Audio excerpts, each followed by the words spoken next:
Bienvenido y quiero felicitarte por apartar este espacio para profundizar en la palabra de Dios.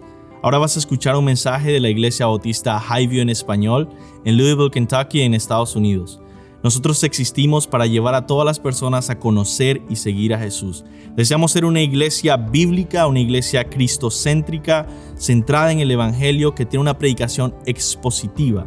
¿Qué es una predicación expositiva? Es aquella predicación que se enfoca en el texto bíblico, busca interpretarlo bien y aplicarlo legítimamente a la vida de las personas. Ahora, yo quiero invitarte a que no solo escuches la predicación expositiva, sino que tú seas un oyente expositivo, que seas un oyente que abre su Biblia, que busca en el texto, que trata de entender la Escritura y aplicarla a tu vida. Oramos que Dios bendiga su palabra y que tú puedas conocer más a Cristo.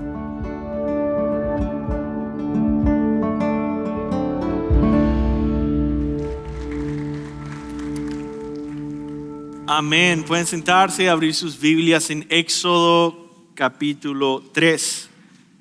Qué preciosas alabanzas que preparan nuestro corazón para venir ante la palabra de Dios con una actitud correcta.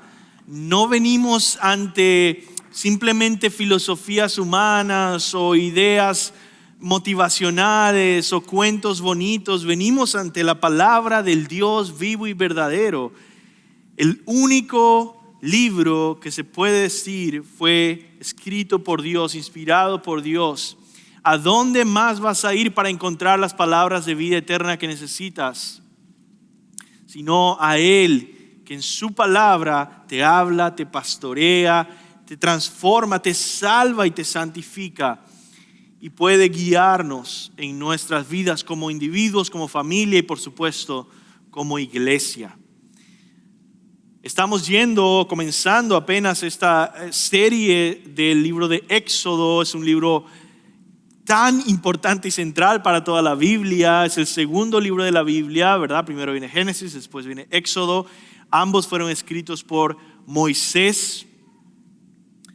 Y Éxodo específicamente comienza hablando de esta transición que hay entre Génesis y Éxodo, en el que Jacob y sus hijos y su hijo más joven José terminan mudándose por una hambruna, mudándose a Egipto con el favor de José, que había sido levantado como un poderoso gobernante en Egipto. Y pasa el primer capítulo de Éxodo y nos dice que José murió y que después pasaron muchos años y el nuevo rey que se levantó, o un nuevo rey que se levantó en Egipto, simplemente no conoció a José, no tenía ninguna relación con José, no apreció a José y empezó a ver a los israelitas de una manera distinta. Los israelitas habían obtenido por parte del faraón, amigo de José, una de las tierras más hermosas de Egipto, Gosén, que también es llamada la ciudad de Ramsés. Y mientras más iban creciendo y multiplicándose estos israelitas, el faraón se vuelve cada vez menos amigable con este grupo de hebreos que incrementa en número y en fuerza. Y dice, vamos a detener esto. Y empieza a perseguirlos, empieza a esclavizarlos y empieza a buscar formas de detener su crecimiento hasta el punto de poner un edicto para que mataran a los bebés que hayan nacido varones, de los cuales está Moisés, un pequeño bebé hebreo del que se dice que tenía un aspecto muy hermoso, un bebé muy bonito.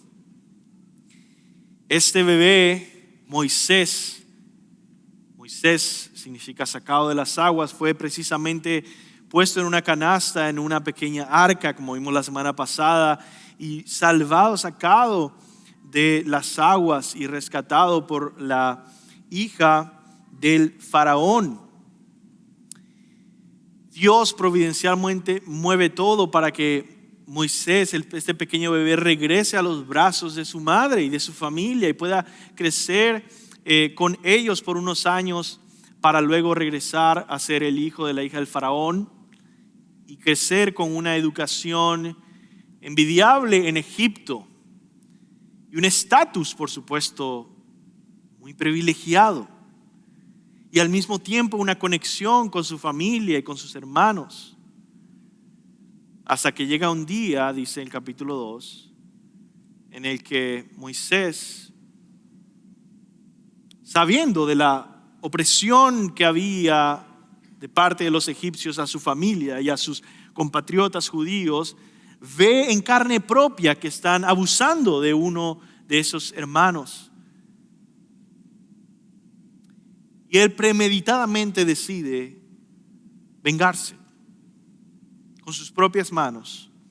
Y dice el texto bíblico que él buscó el momento en el que ya nadie lo veía para matar a este egipcio y esconderlo en la arena.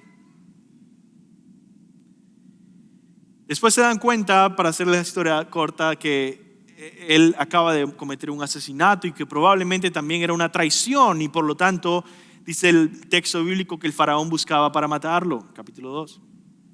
Y Moisés huye al desierto, deja todo atrás, deja a Egipto atrás, deja a su familia atrás y se va al desierto. Y ahí encuentra unas tribus nómadas con unos pastores y encuentra a una familia. Ahí encuentra a Jetro y sus hijas, y él obtiene una esposa y tiene hijos, del cual se menciona Gersón. Y ahí nos quedamos, con un Moisés alejado de todo lo que él conocía, de todos los privilegios que tenía, de todo el mundo que conoció. Y es increíble la cantidad de años que pasaron hasta que Moisés ya había envejecido, su vida entera había quedado atrás. Y Moisés se había vuelto un pastor de ovejas, una persona muy simple, en una tribu nómada, con una gente que no era su familia. Y la gran pregunta entre todo esto es, ¿qué va a pasar? ¿Qué va a pasar con su familia? ¿Qué va a pasar con Egipto? ¿Qué va a pasar con los hebreos? ¿Qué va a pasar con Moisés mismo? ¿Todo se fue abajo? ¿Se quedó así?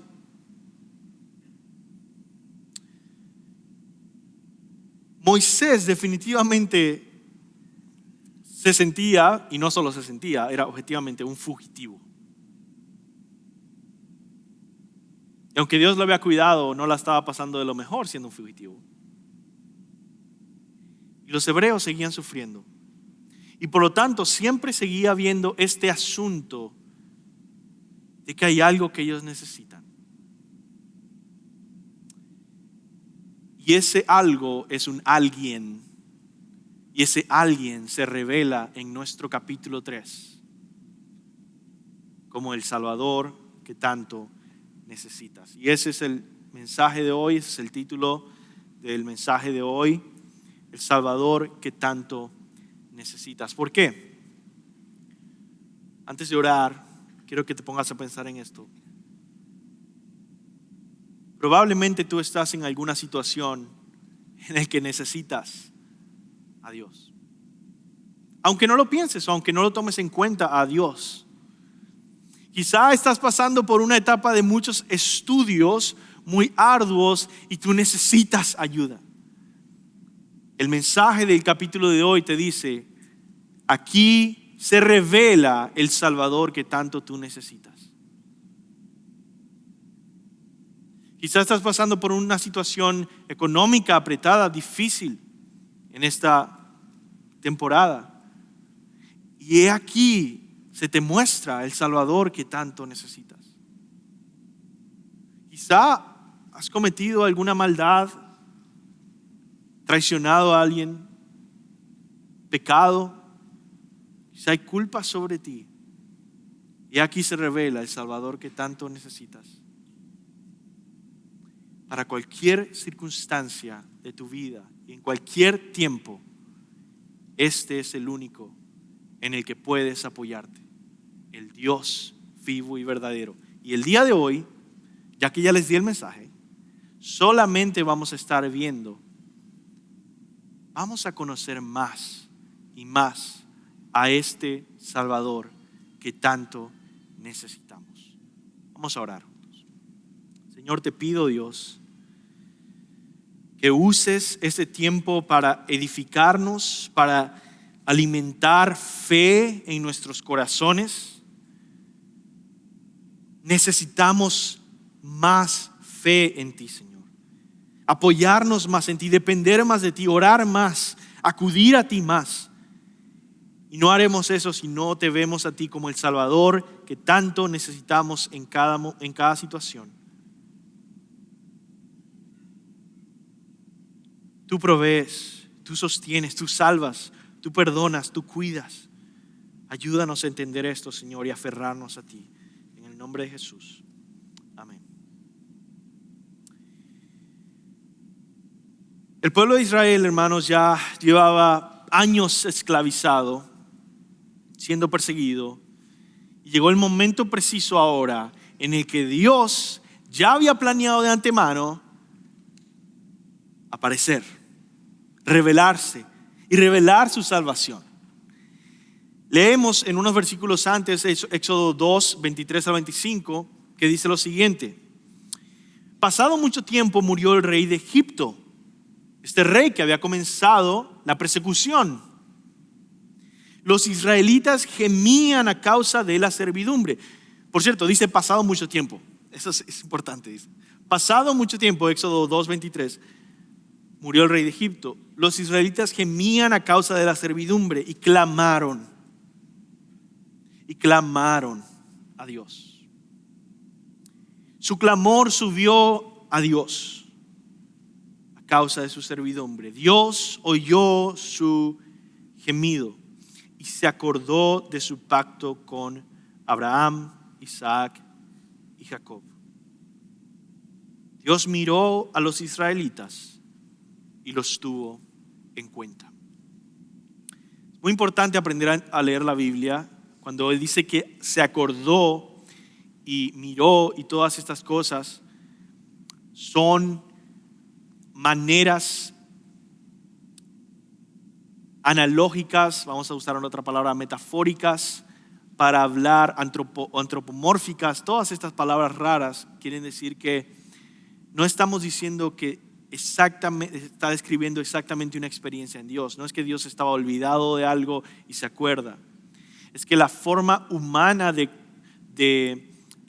expresar estas realidades en Dios encuentran límites. Por ejemplo, la palabra para ira en Dios, en hebreo, en el antiguo hebreo, se remonta a como tu nariz hace así. ¿Quiere decir que Dios tiene una nariz y hace así? No, es una forma de expresión humana para describir algo que hay en Dios. Esa santa justicia que condena el pecado, esa luz que no acepta la oscuridad, sin embargo, se expresa como ira y enojo y una nariz que hace. Entonces hay que aprender a leer la Biblia y saber que Dios es, y este capítulo nos lo va a decir, Dios es infinitamente superior a lo que tú te imaginas. Y esto simplemente es un lenguaje que se remonta al pacto que Dios ha hecho con Israel. Y por eso Él recuerda el pacto, es decir, que Él es fiel a su pacto que Él ha hecho.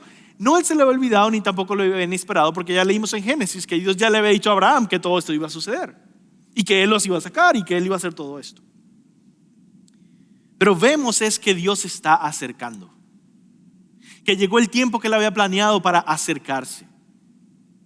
Para recordar su pacto, es decir, para cumplir las promesas y las profecías de su pacto. La idea central de este mensaje, ya para comenzar con Éxodo 3, te lo puedo resumir en una frase, si lo quieres escribir, para que estés meditando en ella durante la semana. Esta es la idea central de este mensaje. Dios se ha revelado como el glorioso Salvador que tanto necesitas. Dios se ha revelado como el glorioso Salvador que tanto necesitas. Eso es lo que sucede en el capítulo 3 de Éxodo. Dios ha decidido, se ha cumplido el tiempo en su plan perfecto, en el que ahora va a revelarse como Salvador. Va a revelarse como el Salvador que Israel necesita, que Moisés necesita, que su pueblo necesita.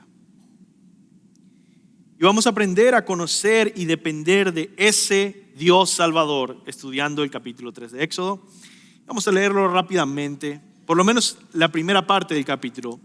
Al final del sermón ya vamos a haber leído todo el texto, pero vamos a comenzar con la primera parte. Dice: Moisés apacentaba el rebaño de Jetro, su suegro, sacerdote de Madián. Condujo el rebaño hacia el lado occidental del desierto y llegó a Horeb, monte de Dios.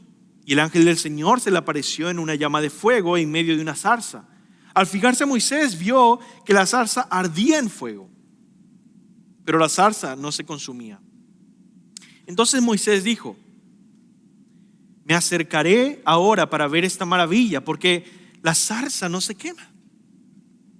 Cuando el Señor vio que Moisés se acercaba para mirar, Dios lo llamó en medio de la zarza y dijo: Moisés, Moisés. Él respondió: aquí estoy. Entonces Dios le dijo: no te acerques aquí. Quítate las sandalias de los pies, porque el lugar donde estás parado es tierra santa. Y añadió: yo soy el Dios de tu padre, el Dios de Abraham, el Dios de Isaac, el Dios de Jacob. Entonces Moisés se cubrió el rostro porque tenía temor de mirar a Dios. Vamos a comenzar por ahí. Y simplemente quiero recordarles qué es lo que está sucediendo. Los años pasaron, Moisés ha crecido, también su familia. Y yo cuando me ponía a pensar más o menos qué edad tendría Moisés cuando sucedió esto, la verdad no nos dice la Biblia exactamente qué edad tenía Moisés cuando vio a Moisés vio a Dios en la zarza ardiente o en el arbusto ardiente. Sin embargo, en Éxodo 7, versículo 7, sí nos dice esto: Moisés tenía 80 años y Aarón 83 cuando hablaron a Faraón.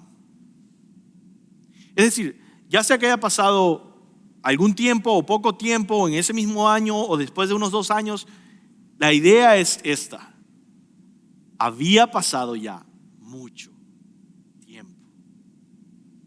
Moisés era un anciano ya.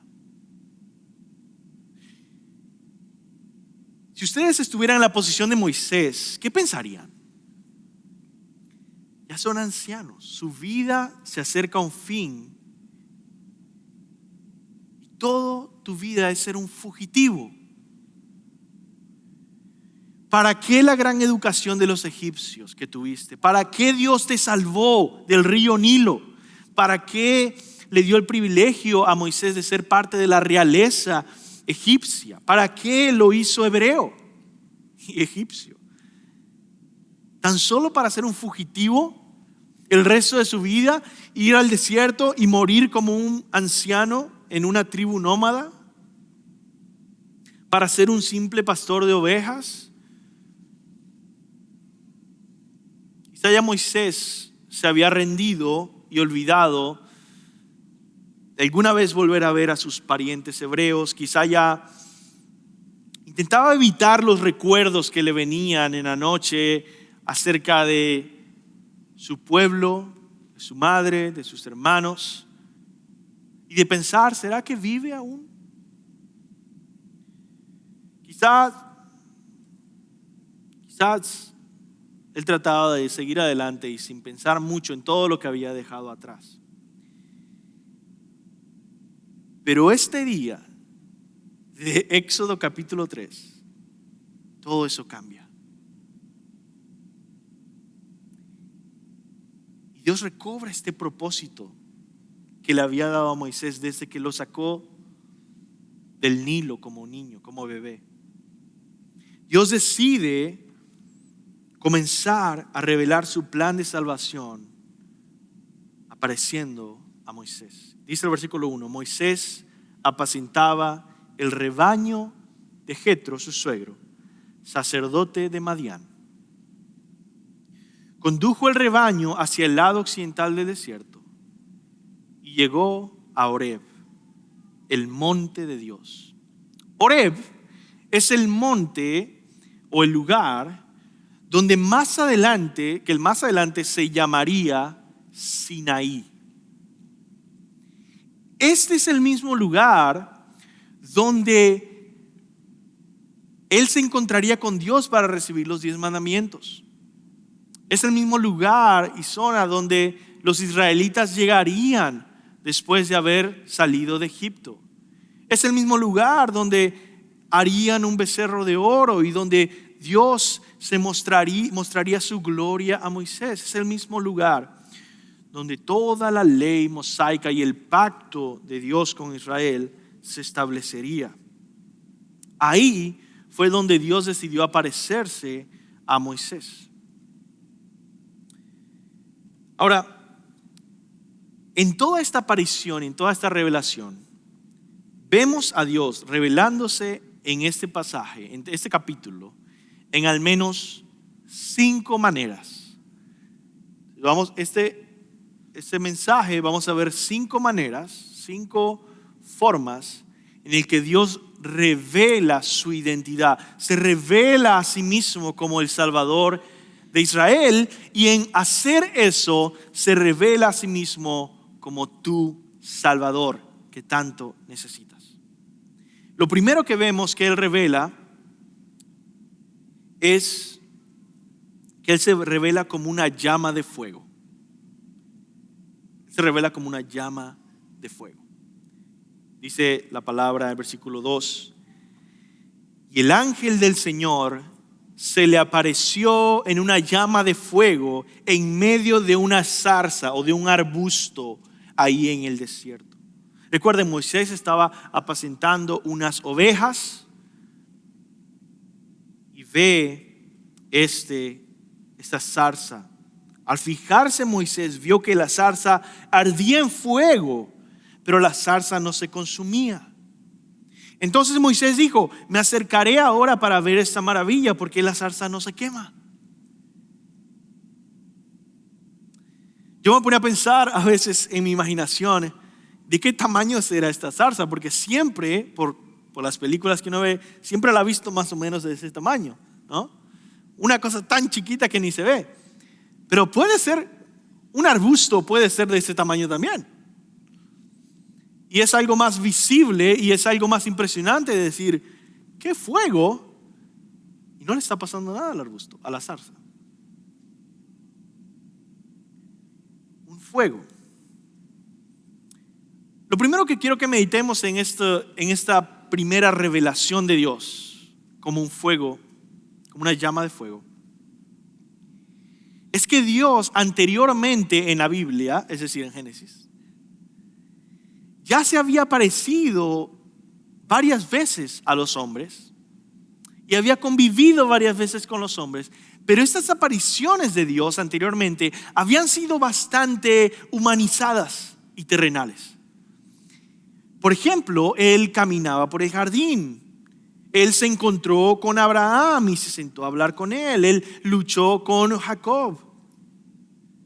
Pero en Éxodo, Dios ya comienza a revelar mucho más de su identidad. Su aparición ahora es de un Dios que no puede ser visto. No hay una persona ahí, tampoco es un niño. Hay una película terrible que aparece un niño como en vez de un arbusto ardiente. Qué raro. No se ve Dios en esta aparición. Dios es invisible, hay una llama, hay una voz. Dios se aparece como uno que hay que temer, por su gloria y su majestad, uno al que Moisés tiene que cubrirse su rostro. Dios aparece como un fuego. Y yo quiero que medites en esto. ¿Qué significado tiene un fuego? La respuesta es muchos. ¿Ok? Primero, el fuego es poderosa energía. Habla de poder, habla de la fuerza de Dios. Y esto es importante de revelar para Dios, porque este Dios no se acerca a decir: hola, ¿cómo estás? El pueblo necesita a un Dios que es todopoderoso para librarlo del imperio más grande del mundo en esa época y más poderoso. Y Dios se revela como uno que es potente, como energía, como fuego. También, hermanos, y esto es importante, el fuego es intocable. Aquellos que neciamente se ponen en contacto directo con el fuego y quieren estar ahí tocándolo como si fuera cualquier cosa sin respetarlo, son rápidamente quemados, heridos o destruidos. Es decir, con el fuego no se juega. Dios es intocable. Dios es uno al que hay que temer. Dios merece respeto. Tercero, el fuego está lleno de luz. Y en toda la Biblia siempre también ha simbolizado la pureza, la santidad que consume las impurezas. Ahora bien, la Biblia dice aquí que fue el ángel del Señor. ¿Se dan cuenta? Y la pregunta que todos ustedes me van a hacer es: ¿acaso fue solo un ángel el que se apareció a Moisés? ¿O acaso fue Dios que habló directamente? O sea, ¿fue solo el ángel o fue solo Dios?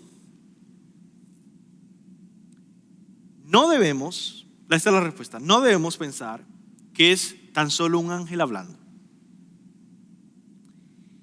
y que Dios no está presente. Pero tampoco debemos pensar que Dios está solo hablando directamente con Moisés. Más bien, debemos entender primero quién es Dios y cómo se revela de manera física y visual a la humanidad, y después regresar a este pasaje. ¿Okay? Escuchen lo que dice el Nuevo Testamento acerca de quién es Dios. Primera de Juan 4:12. A Dios nadie le ha visto jamás, dice el apóstol Juan. Primera de Juan 4:12. Dice: Juan, ¿no has leído la Biblia? Un montón de personas dicen que vieron a Dios. Moisés, por ejemplo, dice que lo vio en un arbusto ardiendo, en una zarza ardiendo, en la llama de fuego. Y Juan dice: no, a Dios como Dios nadie le ha visto jamás. El apóstol Pablo, 1 Timoteo 6:16, dice: el bienaventurado y único soberano, Rey de reyes, Señor de señores, el único que tiene inmortalidad y habita en luz inaccesible. Nadie puede accesar, eso significa inaccesible. Nadie ha llegado a ver a Dios como Dios, porque Dios es invisible. A quien ningún hombre ha visto ni puede ver, agrega Pablo, por si acaso no me creen. Entonces dice: al que habita en luz inaccesible, a quien ningún hombre ha visto ni puede ver. Pero si Dios hace algo, quizá lo puedo ver. No, no puedes. Dice: a Él sea la honra y el dominio eterno. Amén. Y Juan 1:18 dice: Jesús, por si no le crees a Juan ni a Pablo, dice: nadie ha visto jamás a Dios, dice Jesús. el unigénito Dios que está en el seno del Padre, Él le ha dado a conocer. Está hablando de sí mismo, Jesús, Cristo le ha dado a conocer. Y por eso Él habla con Felipe y le dice, cuando Felipe le dice, solo muéstranos al Padre. Y con eso nos basta. ¿Qué dice Jesús? ¿Tanto tiempo has estado conmigo? ¿Y aún no me conoces? Yo y el Padre, uno somos.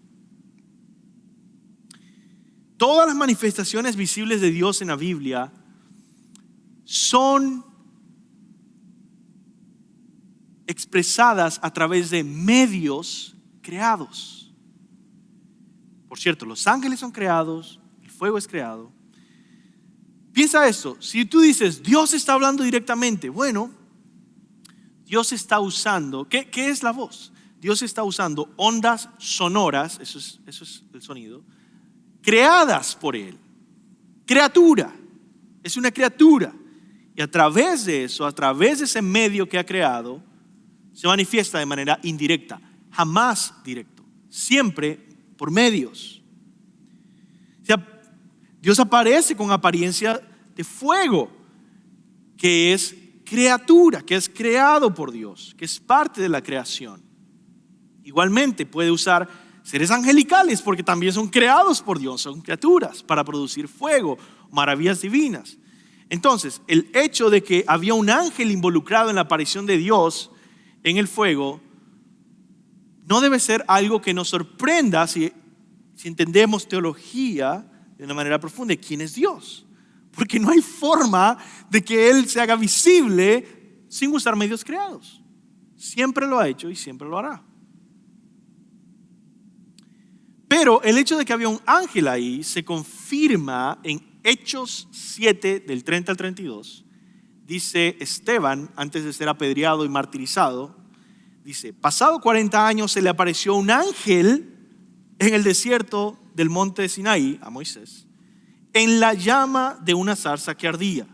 Al ver esto, Moisés se maravillaba de la visión y al acercarse para ver mejor, vino a él la voz del Señor. Yo soy el Dios de tus padres, el Dios de Abraham, de Isaac y de Jacob. Moisés, temblando, no se atrevía a mirar. Entonces, Dios nos está revelando, el Salvador se está dando a conocer en una llama de fuego. Segundo, el Salvador se da a conocer también como una santa presencia. Versículos 4 al 6. Cuando el Señor vio que Moisés se acercaba para mirar, Dios lo llamó de en medio de la zarza y dijo, Moisés, Moisés. Y él respondió, aquí estoy. Entonces Dios le dijo, no te acerques aquí. Quítate las sandalias de los pies, porque el lugar donde estás parado es tierra santa.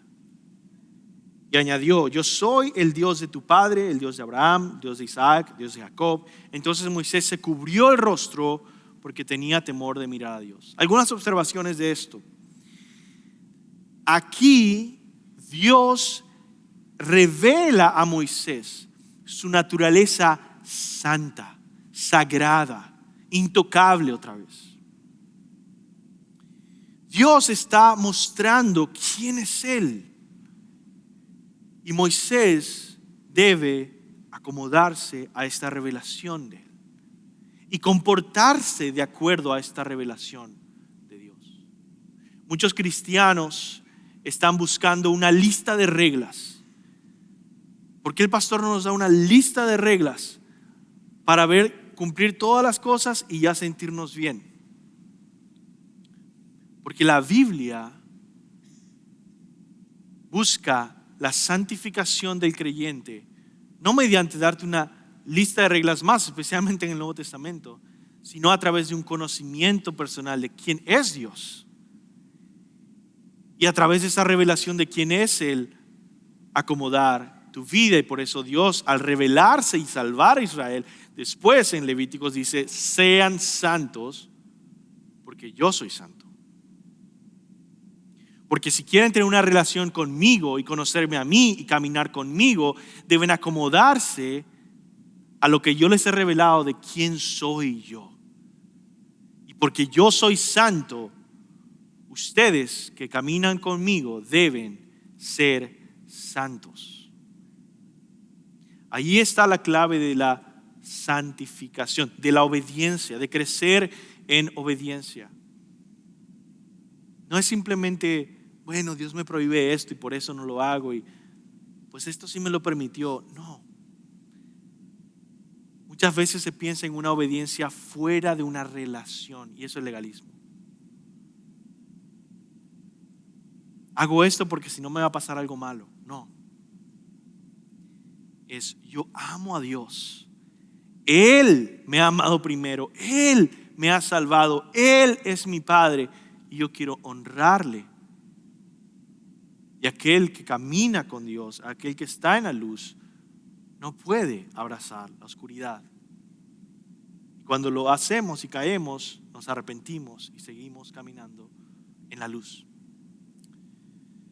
Vemos aquí que ante esta revelación de Dios diciendo que es santo, al decir no te acerques aquí, dice quítate las sandalias de los pies, porque el lugar donde estás parado es tierra santa. Algunos comentaristas dicen que las religiones antiguas tenían lugares santos, usualmente árboles santos o montes santos aquí y allá, y que el lugar mismo era santo por ser un lugar especial. Aquí hay un contraste muy fuerte contra esa forma de pensar, porque este lugar es un lugar cualquiera, en un desierto cualquiera, que ha sido santificado. ¿Por qué? Porque Dios se ha hecho presente. Y por cierto, después de que Dios se va, este lugar sigue siendo un lugar cualquiera. Lo que santifica es la presencia de Dios.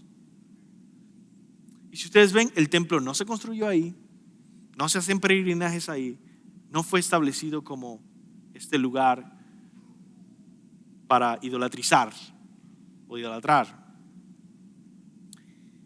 Pero es la presencia de Dios la que lo santifica. Y ante eso le dice que se quite las sandalias. Las sandalias eran comúnmente sacadas para ir al encuentro con un rey. Dios es este rey que se está dando a conocer. Pero este rey es más que un rey humano. ¿Por qué? Porque mira lo que dice el texto. Versículo 6. Añadió, yo soy el Dios de tu padre, el Dios de Abraham, el Dios de Isaac, el Dios de Jacob. Entonces Moisés cubrió su rostro porque tenía temor de mirar. Moisés se cubrió el rostro porque él sabía que nadie podía ver a Dios y vivir. Es como que tú quieras ir al espacio y salir y pararte en el sol sin que te pase nada. Eso es algo que cualquiera dice, es obvio que te va a destruir. Y Moisés ante esta reacción dice, tú eres Dios, el Dios de Abraham, de Isaac y de Jacob. Y se cubre. Se cubre como lo hacen los ángeles y arcángeles que están en Isaías 6 cubriéndose. Y la verdad, antes de terminar este punto, ¿cómo esto debería impactar nuestra vida cristiana? Moisés, los ángeles, cualquier persona que se encuentra con el Dios verdadero se cubre. Nuestra forma contemporánea, moderna, cristiana, cotidiana, en el que están muchas iglesias y muchos cristianos, es un cristianismo tan poco reverente, tan poco santo, en el que ven a Dios y le quieren dar un fist bump, ¿no? En vez de cubrirse con temor y decir, voy a morir. Quizás eso nos debe poner a pensar en qué tan serio deberíamos ser en nuestra adoración a Dios, en nuestro trato con Dios, nuestra oración a Dios, nuestra dependencia con Dios. Ahora, la palabra santo, para terminar acá, significa apartado, puro, distinto, perfecto y sagrado. Solo Dios es perfectamente santo. Todo lo demás que es santo lo es porque Dios lo acerca a sí mismo y lo santifica. Ya hemos visto cómo Dios ha revelado su naturaleza.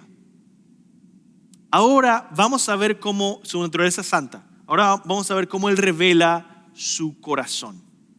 Él revela su corazón. En tercer lugar, versículo 7 dice: y el Señor dijo: ciertamente he visto la aflicción de mi pueblo que está en Egipto y he escuchado su clamor a causa de sus capataces, pues estoy consciente de sus sufrimientos. Así que he descendido para liberarlos de la mano de los egipcios y para sacarlos de aquella tierra a una tierra buena y espaciosa, una tierra que emana leche y miel, al lugar de los cananeos, los hititas, los amorreos, los fereceos, los heveos y los jebuseos. Y ahora el clamor de los israelitas ha llegado hasta mí, y además he visto la opresión con los egipcios, que aunque los egipcios los oprimieron, ahora pues ven y te enviaré a Faraón para que saques a mi pueblo, a los israelitas, de Egipto. Pero Moisés dijo a Dios: ¿quién soy yo para ir a Faraón y sacar a los israelitas de Egipto? Ciertamente yo estaré contigo, le respondió el Señor, y la señal para ti de que soy yo el que te ha enviado será esta: cuando haya sacado al pueblo de Egipto, ustedes adorarán a Dios en este monte. Dios, entonces, vemos el corazón compasivo de Dios, porque este Dios santo, inaccesible, intocable, invisible, poderoso, es compasivo y ha visto la aflicción de su pueblo. Y Dios dice: he descendido para librarlos. ¿Ves eso en el texto? He descendido para librarlos. Versículo 8. Esto nos muestra este corazón del Señor. También Dios dice: sacarlos de aquella tierra a una tierra buena y espaciosa. La libertad a la que Él los lleva, la tierra buena y espaciosa a la que lo lleva. Vamos a ver eso en el último punto. Por ahora sigamos adelante. Cuando Moisés duda, Dios le asegura la victoria y Él le muestra, le dice: aquí estarán pronto ustedes con el pueblo liberado, adorando en este mismo lugar, en este mismo monte. Y al decir esto, trae esta confianza a Moisés de que ha visto el futuro con las palabras de Dios. Ustedes van a estar acá, ya está hecho, ya está decidido. No es vamos a ir a intentar a ver si liberamos a los israelitas. Es que ustedes van a estar acá, ya vas a ver. Van a estar adorando en este mismo monte. Cuando pensamos en el corazón de Dios, para terminar este punto, en el Antiguo Testamento se revela una y otra vez su corazón compasivo de tantas maneras. Una de las expresiones más hermosas del corazón amoroso y compasivo de Dios para con su pueblo está en Jeremías 29:11. Jeremías 29:11, Dios dice a su pueblo: porque yo sé los planes que tengo para ustedes, declara el Señor, planes de bienestar y no de calamidad, para darles un futuro y una esperanza.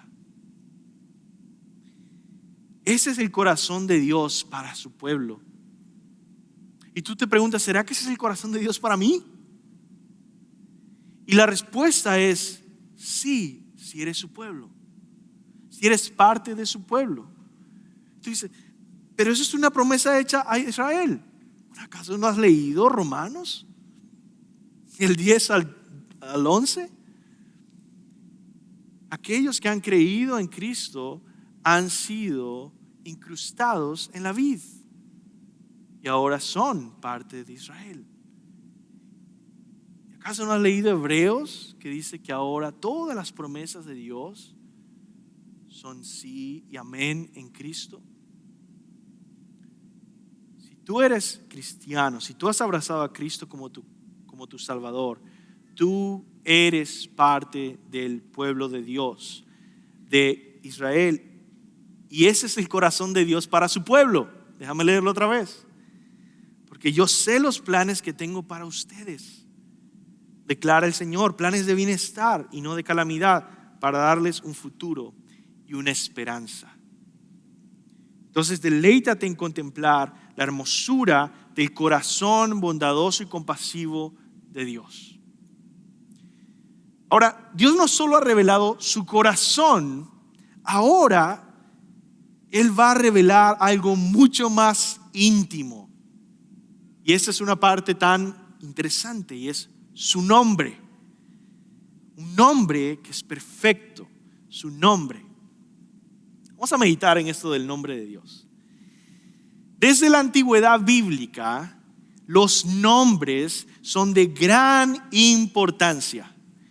Por ejemplo, en la Biblia al principio dice que Dios trajo a Adán los animales que él había creado para que Adán les pusiera nombre.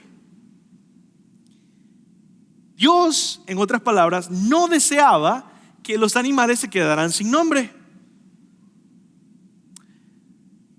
¿Y cómo se le iba a elegir este nombre de parte de Adán a estos animales? Los mejores pensadores sugieren algo que yo creo que es cierto, es que los nombres siempre se han puesto según la naturaleza de aquello que se nombra. Es decir, aquello que corresponde a describir la naturaleza de lo que se está nombrando. Adán, para darles unos ejemplos y defender este pensamiento, por supuesto. Adán, la palabra Adán está conectado con Adamá, la palabra suelo en hebreo o barro. ¿Por qué? Porque su naturaleza, él fue formado del suelo, del barro, del polvo de la tierra. Y luego la mujer es llamada Isha, en hebreo es mujer, ¿por qué? Porque ella viene del Ish, del hombre. Pero después a la mujer se le da un nombre diferente y es Eva, ¿no? O en hebreo Javá. ¿Por qué? Porque ella era una dadora de vida. Es aquella que da vida mediante el embarazo y el parto. Entonces el nombre está describiendo o está conectado con describir la naturaleza de aquello que se nombra. ¿A qué quiero llegar con todo esto?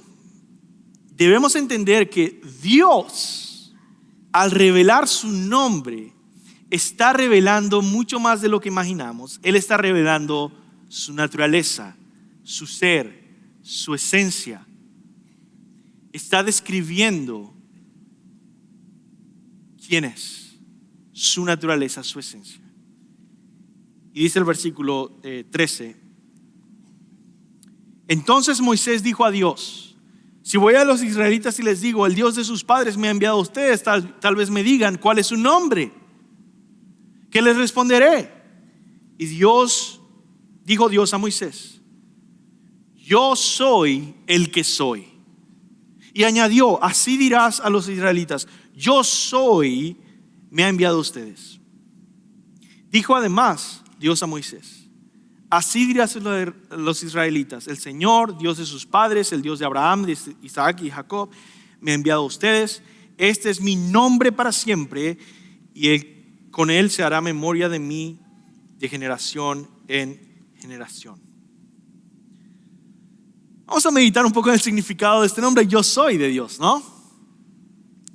Es interesante la conjugación de esta palabra, yo soy, porque las cosas reciben su nombre de otro, obviamente, ¿verdad? Las cosas reciben su nombre de otro. Y por lo tanto, a Dios más adelante siempre se le va a llamar Yahvé, ¿verdad? Que significa Él es. Pero aquí, en este momento, Él no dice Yahvé. Él dice Ehyeh, que significa no Él es, pero yo soy. Porque Dios es el único que está nombrándose a sí mismo, y después decimos, Él es. Yo soy el que soy. Y esto, por lo menos, nos muestra tres cosas. Y hay muchas más, solo que tengo que ir rápido. Primero, autosuficiencia. ¿Qué quiere decir esto? Dios es. Lo primero que significa esto es que Él no necesita a nada ni a nadie. Dios tiene una autosuficiencia. Él es y Él está completo. Huye de los predicadores que te dicen, Dios te necesita tanto. No, Él es. Pablo, Hechos capítulo 17, dice, Dios no necesita, Dios no es como los dioses griegos, como si necesitara alguna cosa de nosotros, dice. Dios es. Él no recibe su existencia de nada más, tampoco recibe su gozo de nada más, su estabilidad de nada más. Él no es afectado por nada más. Él es. Él existe en sí mismo y por sí mismo en la plenitud de su ser. Dios es el único ser que es increado. Así que niños, no pregunten quién creó a Dios, porque la definición de Dios es aquel que no ha sido creado, es aquel que crea a otros. ¿Por qué? Porque todos los demás obtienen su ser de Dios, pero Dios no obtiene su ser de otro. Él es puro ser puro, increado, independiente, autónomo, libre, autoexistente, infinito, ilimitado. Y puedo seguir.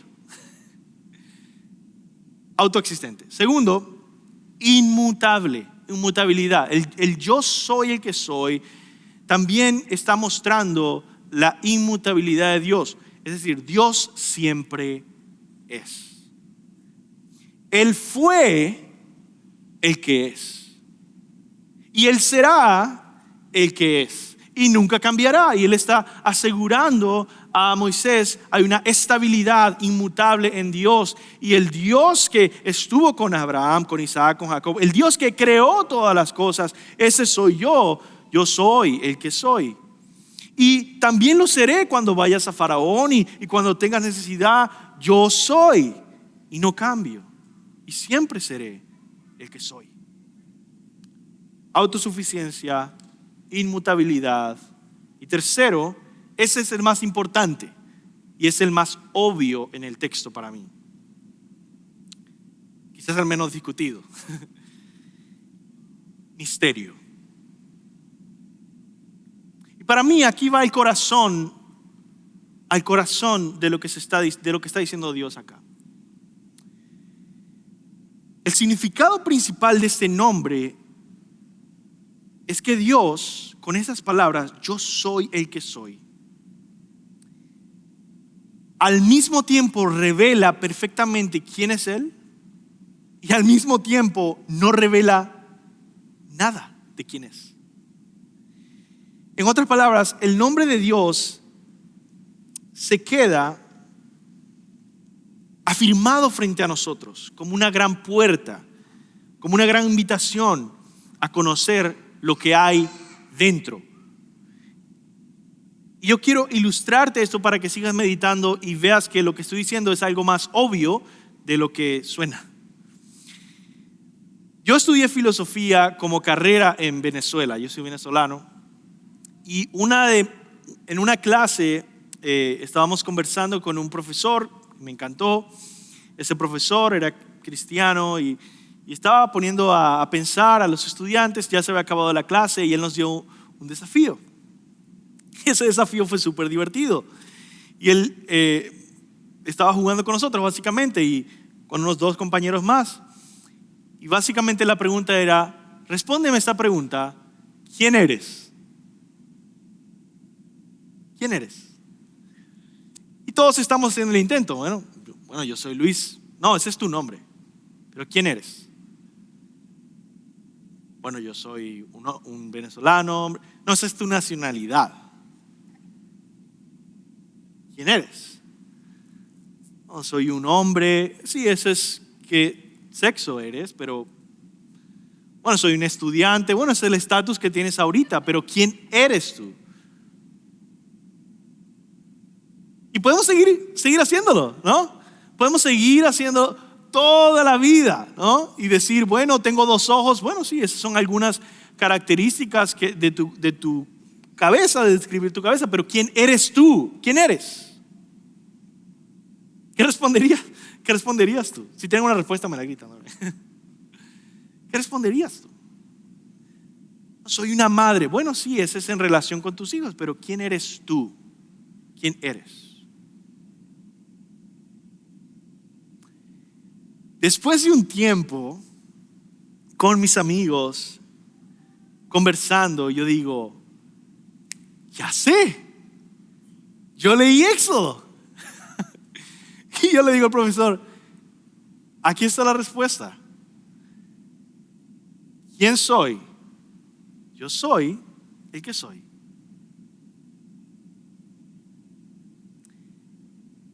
Esa respuesta está diciendo todo y no está diciendo nada. Es la perfecta respuesta. ¿Qué más iba a decir Dios? Él es fiel, esa es una característica, pero ¿qué puede abarcar a Dios? Y por lo tanto, con esa respuesta, realmente no te conoce nadie. Simplemente porque tú digas, Él dijo que Él es el que es. ¿Y quién es Él? Sin embargo, se entiende por lo menos una cosa. El que respondió eso sabe quién es. Y al decirme yo soy el que soy, Él dice, yo sé quién soy, yo soy el que soy, pero también es una invitación indirecta a decir, tú puedes venir y conocer quién soy. Es una puerta de invitación. Yo soy encapsula la infinitud de Dios y sin embargo invita al que lo escucha a conocerle personalmente. Todo lo demás en el lenguaje humano se queda corto. Yo soy implica que Dios tiene un conocimiento perfecto e infinito de su identidad, pero nosotros no. Sin embargo, significa que nosotros, que no sabemos quién es Él, podemos acercarnos y conocerlo si queremos conocerlo en una relación personal.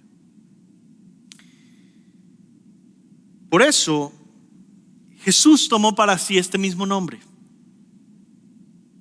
Él es la relación personal con la cual podemos accesar y conocer a este Dios que se conoce infinita y perfectamente.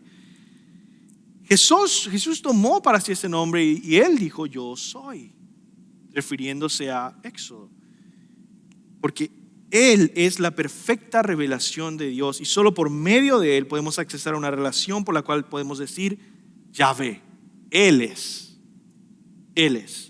Juan 8, 54 a 59 dice Jesús, ustedes dicen Él es nuestro Dios, ustedes no lo han conocido, pero yo lo conozco.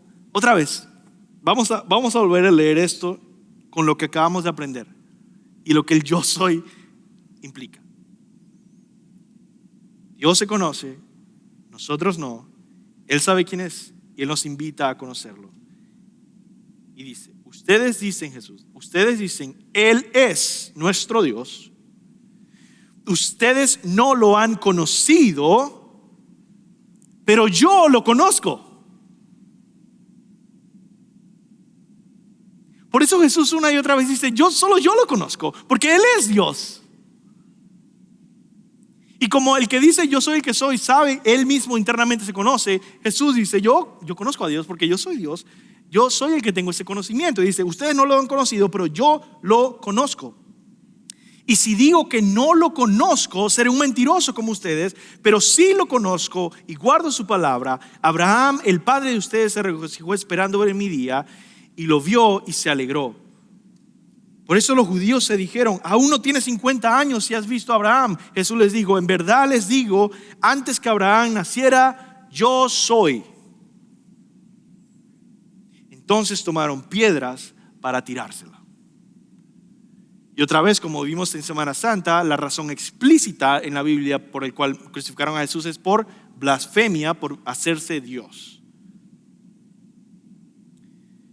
Dios entonces ya ha revelado su naturaleza, también su corazón y su nombre. Ahora concluye con una revelación de su salvación. Yo quiero decirles algo, hermanos. Al Dios revelar su identidad, su santidad y su compasión en su nombre, en su vida, en su carácter, en su fuego, Dios revela el Evangelio, que tiene esta misteriosa mezcla perfecta entre santidad y compasión, como va a ser más adelante revelado en el libro de Números, que dice, Números 14 y 18, el Señor es lento para la ira y abundante en misericordia, perdona la iniquidad y la transgresión, compasión. Mas de ninguna manera tendrá por inocente al culpable, santidad y juicio. Y estas dos cosas están unidas en quién es Dios. Y el lugar donde se revela de una manera más perfecta quién es Dios es en su salvación, es en su cruz. En la cruz de Cristo, donde Dios se vuelve el santo juez que juzga con justicia, y el buen salvador compasivo que recibe el castigo en lugar del pecador. En la cruz Dios derrama la ira sobre Dios encarnado para salvar al pecador y cumplir su perfecta justicia.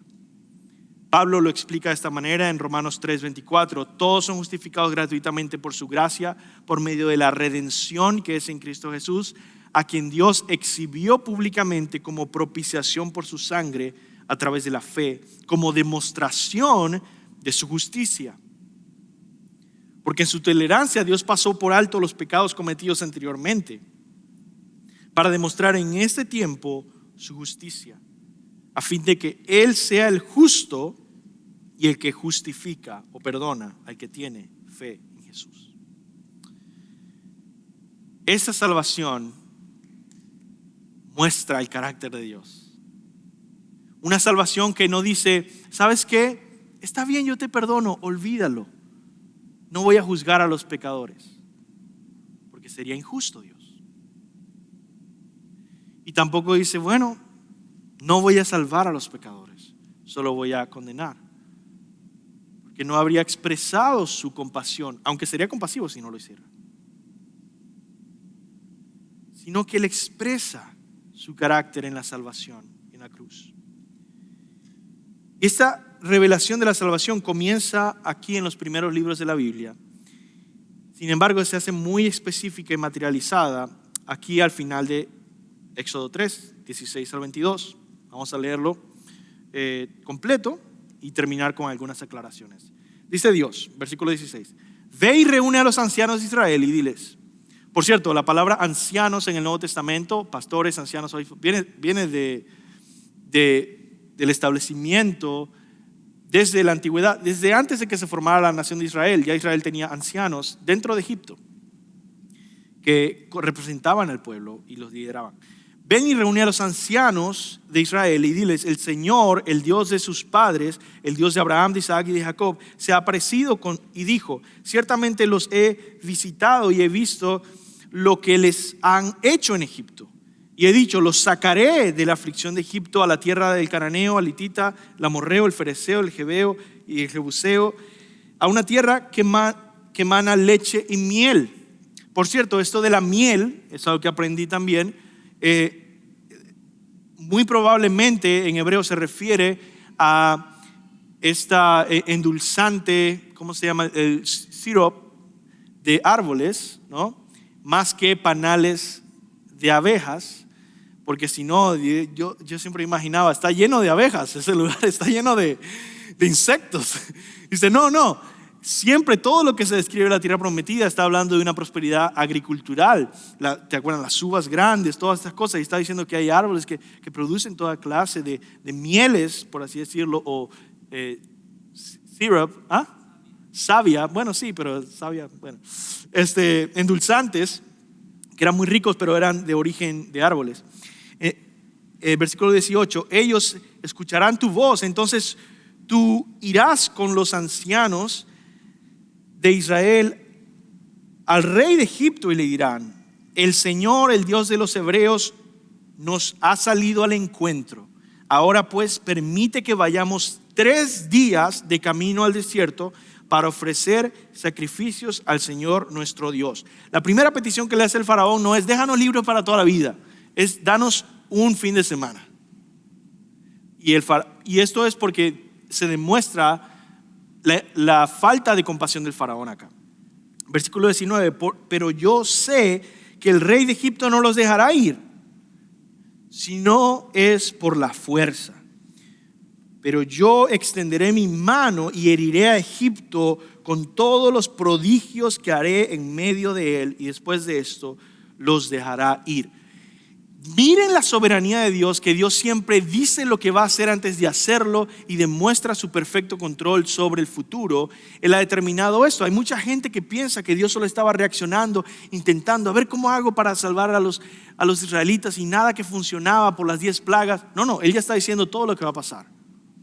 Y toda esa lucha con el faraón está para glorificar su nombre. Y vamos a ver eso más adelante, pero quiero que noten que Él está profetizando esto con detalle antes de que suceda para ser glorificado. 21, y haré que este pueblo halle gracia ante los ojos de los egipcios, y cuando ustedes se vayan, no se irán con las manos vacías. Cada mujer pedirá a su vecina y a la que vive en su casa objetos de plata, objetos de oro y vestido, y los pondrán sobre sus hijos y sobre sus hijas. Así despojarán a los egipcios. Y así termina el capítulo. Hay algunas breves observaciones que quiero hacer sobre este pasaje. Primero, fíjense que la salvación es por gracia y misericordia de Dios, porque Él es compasivo y Él viene a salvar. No es por obras, no es porque ellos se lo merecen, no es porque ellos están arrebatando una salvación, es porque Dios ha venido en su gracia y misericordia a decir: yo descenderé a librarlos. Segundo, la salvación incluye una tierra prometida aquí. Esta tierra prometida es muy importante y es muy importante en toda la Biblia, y siempre nos está llevando a entender esa salvación final de Dios, esa nueva creación, esa salvación en Cristo por la eternidad, que se describe como esa perfecta tierra prometida donde habitaremos. Tercero, la salvación promete una libertad de esclavitud. Explícitamente Dios dice que los hará libres, como el apóstol Pablo, que decía: para esta libertad fueron librados, ahora permanezcan en esa libertad y no se vuelvan al yugo de la esclavitud. Es decir, hay una libertad.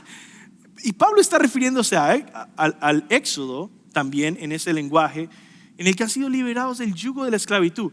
Los israelitas, incluso después de haber sido librados de Egipto, volvían a este estilo de vida de esclavos, al pecado, unos con otros, se oprimían, y otra vez Dios está librando y dando libertad a su pueblo.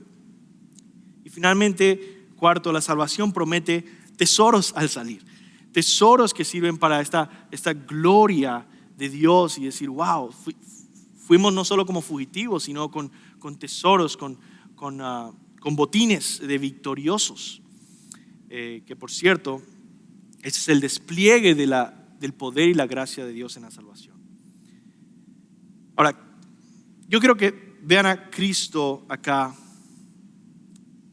y nos vayamos adorando al Señor pensando en Jesús. Así como Dios llamó a Moisés en este capítulo para librar a su pueblo de la esclavitud,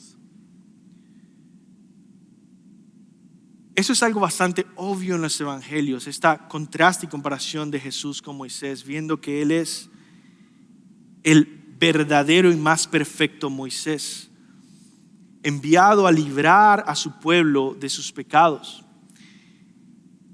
Y por cierto, no es Moisés el libertador, por supuesto, es Dios. Por eso en Mateo 1:21 se le pone un nombre muy específico a Jesús. Dice, le pondrá por nombre Jesús, Yahvé salva. Le pondrá por nombre Jesús porque Él salvará a su pueblo de sus pecados. Considera al pueblo de Israel y recibe este mensaje. Él no se ha olvidado de ti. El pueblo de Israel estaba desahuciado. Años. Moisés ya tenía casi 80 años. Pero Dios se reveló, mostró que Él no se había olvidado de ellos. Así Él no se ha olvidado de ti. Tu Salvador es Dios, Él se ha revelado, Él te conoce, Él te ama, Él se acuerda de su pacto. ¿Y qué pacto ha hecho contigo para que se acuerde? Romanos 10:9, que si confiesas con tu boca a Jesús por Señor y crees en tu corazón que Dios lo resucitó entre los muertos, serás salvo. Pues con el corazón se cree para justicia y con la boca confiesa para salvación. Pues la Escritura dice, todo el que cree en Él no será avergonzado. Considera a Cristo, tu Salvador. Él es la perfecta revelación de Dios. Todo lo que hemos visto. Él es la imagen exacta de su ser, dice Hebreos capítulo 1. Cristo es el que aparece como aquel que tiene ojos como llama de fuego. Cristo es el Santo de Israel, perfecto en obediencia humana y perfecto en su divinidad. Él revela de manera perfecta a Dios, como fuego, como una presencia santa. Cristo es la revelación perfecta del corazón compasivo de Dios que nos ha mostrado. Cuarto, Cristo es el que ha heredado el nombre perfecto de Dios, el nombre que es sobre todo nombre y al cual toda rodilla se doblará y toda lengua confesará que Jesucristo es el Señor. Y por último, Cristo es el que trae y contiene en sí mismo la gloriosa salvación de Dios. Y fue por su muerte en la cruz, por su resurrección poderosa, que Él se ha vuelto para nosotros nuestro precioso Salvador. Él es el Salvador que tanto necesitamos tú y yo. No solo cuando enfrentamos la muerte o tenemos dudas de nuestra salvación, pero Él es el Salvador que tanto necesitamos, en el que tanto podemos confiar en cualquier circunstancia de nuestras vidas. Así que vamos a orar y pedirle al Señor que podamos seguir confiando y apoyándonos en este Salvador. Señor, gracias por tu palabra. Gracias por Éxodo capítulo 3, por la revelación que has hecho de ti mismo, de tu carácter, de tu naturaleza, de tu nombre, de tus planes, de tu corazón. Gracias, Señor, por darnos a conocer más de quién eres tú, y especialmente por enviar a Cristo para rescatarnos y traernos, Señor, a un acceso en tu vida y en una vida trinitaria y perfecta en ti, Señor. Gracias, Dios, por rescatarnos, por salvarnos, por hablarnos y edificarnos, Señor, en el nombre de Jesús. Amén.